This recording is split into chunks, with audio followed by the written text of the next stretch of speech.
সালাম ডাক্তার জাকির সাহেব। আমার নাম সঞ্জয় নারায়ণ।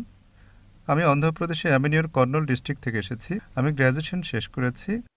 আলহামদুলিল্লাহ, আমি আল্লাহর হেদায়েতে ইসলাম ধর্ম গ্রহণ করেছি, কিন্তু আমার পিতামাতা এটা মেনে নেননি। আলহামদুলিল্লাহ, আমার দাদা মেনে নিয়েছেন। হিন্দু তারা শুধু এক ঈশ্বরে বিশ্বাস করেন। আমি জানতে চাই শয়তান প্রসঙ্গে। এটা আমি জানি যে শয়তানকেও আল্লাহ সৃষ্টি করেছেন। শয়তানের অন্য নামগুলো কোরআন মজিদে ও বেদে শয়তান অন্য নামগুলো কি কি? হ্যালো ফ্রেন্ডস, আপনারা কি জানেন ডক্টর জাকির নায়েক জলজান্ত একটা কম্পিউটার। তার দিমাগে এত কিছু ভরা আছে যেটা কম্পিউটার লোড লোড করে সামলাতে পারে না। সেই জিনিসটা ডক্টর জাকির নায়েক দিমাগে আছে। উনি পাবলিক যা প্রশ্ন করে তার প্রশ্নের উত্তর দিতে খুব সহজভাবে দিয়ে দেয়, কিন্তু পাবলিক প্রশ্ন করতে ওনাকে ভয় করে। তো আগে দেখে নেব প্রশ্নগুলো কী করছে আর কীভাবে উত্তর দিচ্ছে, সুন্দরভাবে উত্তর দিচ্ছে। আমরা আগে দেখে নেব। সালাম ডাক্তার জাকির সাহেব। আমার নাম সঞ্জয় নারায়ণ। আমি অন্ধ্রপ্রদেশে অ্যামিনিওর কর্নুল ডিস্ট্রিক্ট থেকে এসেছি। আমি গ্র্যাজুয়েশন শেষ করেছি। আলহামদুলিল্লাহ, আমি আল্লাহর হেদায়েতে ইসলাম ধর্ম গ্রহণ করেছি, কিন্তু আমার পিতামাতা এটা মেনে নেননি। আলহামদুলিল্লাহ, আমার দাদা মেনে নিয়েছেন। হিন্দু তারা শুধু এক ঈশ্বরে বিশ্বাস করেন।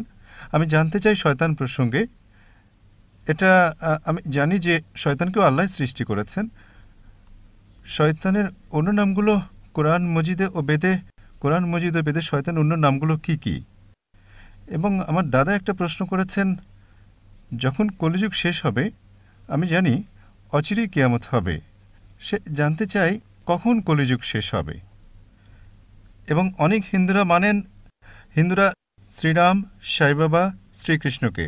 আমি জানি যে আল্লাহ শুধু একজনই, কিন্তু সব মিলিয়ে পয়গম্বর তো অনেক এসেছেন, প্রায় 1,24,24,000 পয়গম্বর।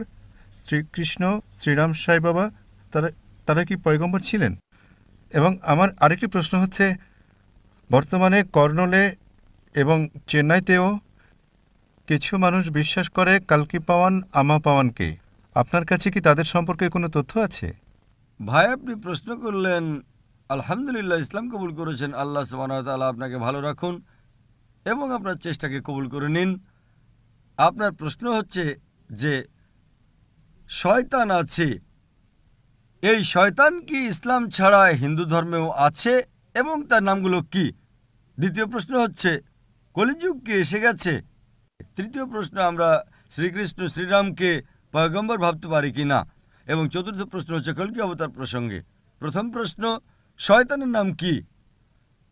শয়তানের যে প্রধান, তার নাম কোরআন মজিদে আছে ইবলিশ। কিন্তু কোরআন মজিদে বলা আছে সূরা নাসে যে যেসব লোক যারা মনের মধ্যে দ্বিধাদ্বন্দ্ব জাগায় নিজেদের মনে এবং তারপর সরে যায়, তারা মানুষের মধ্যেও আছে, জিনের মধ্যেও আছে। শয়তান কোরআন মাজিদ অনুযায়ী মানুষের মধ্যেও শয়তান আছে, জিনদের মধ্যেও আছে। মানুষ এবং শয়তান উভয়কেই স্বাধীনতা দেওয়া হয়েছে।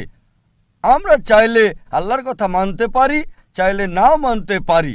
যে লোক স্বাধীনতা পাওয়ার পরও আল্লাহ সুবহানাহু ওয়া তাআলার আদেশ পালন করে, তাদের মর্যাদা ফেরেশতাদের উপরে। যে আল্লাহ তাআলার বিরুদ্ধাচরণ করে তাকে বলা হয় শয়তান। সুতরাং শয়তান মানুষের মধ্যেও আছে এবং জিনদের মধ্যেও আছে। আর এই প্রসঙ্গে বিভিন্ন ধর্মগ্রন্থ বলা হয়েছে শয়তান বা ডেভিল, ইংরেজিতে বলা হয় ডেভিল, বাইবেলে তার নাম হচ্ছে ডেভিল। একইভাবে হিন্দু ধর্ম সহ অন্যান্য ধর্মগ্রন্থেও লেখা আছে শয়তান, এবং পার্সি ধর্মের গ্রন্থে এহেরমান। তাই সব ধর্মে একটা শয়তানি শক্তি আছে। তাকে শয়তান বলেন, ডেভিল বলেন বা ইবলিশ বলেন। আপনার দ্বিতীয় প্রশ্ন হচ্ছে কলিযুগ সেটা কি এসে গেছে? আর তৃতীয় প্রশ্ন যে আমরা শ্রীকৃষ্ণ শ্রীরামকে পয়গম্বর ভাবতে পারি কি না।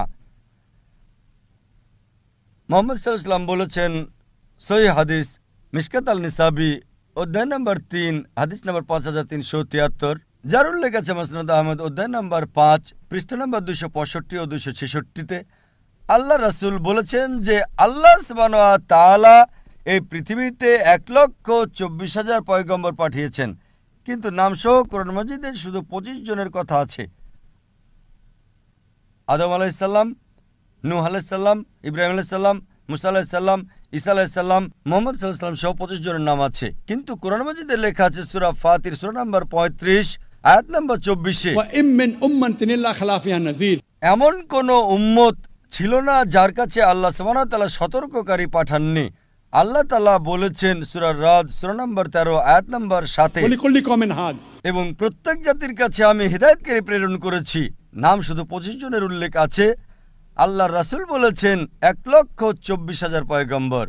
আপনি আমাকে জিজ্ঞেস করলেন যে হতে পারে শ্রীকৃষ্ণ পয়গম্বর ছিলেন, অথবা হতে পারে যে শ্রীরাম পয়গম্বর ছিলেন।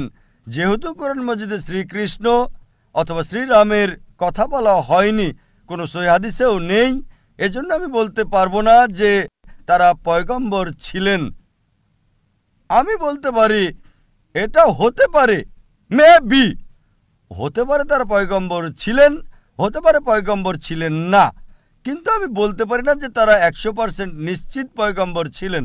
কিছু মানুষ বলে রাম আলাইহিসসালাম, এটা ভুল, এটা বললে ভুল হবে।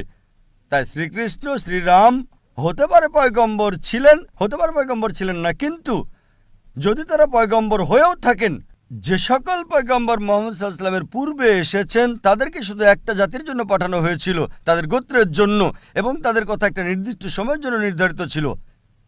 এই জন্য আজ আপনি ইন্ডিয়াতে বসবাস করেন, অথবা আমেরিকায়, অথবা ইউকেতে, অথবা সৌদি আরবে, বর্তমানে শেষ পয়গম্বর যা কোরআনে লেখা আছে সূরা আম্বিয়া সূরা নাম্বার 21 আয়াত নাম্বার 107-এ, وما أرسلناك إلا رحمة للعالمين।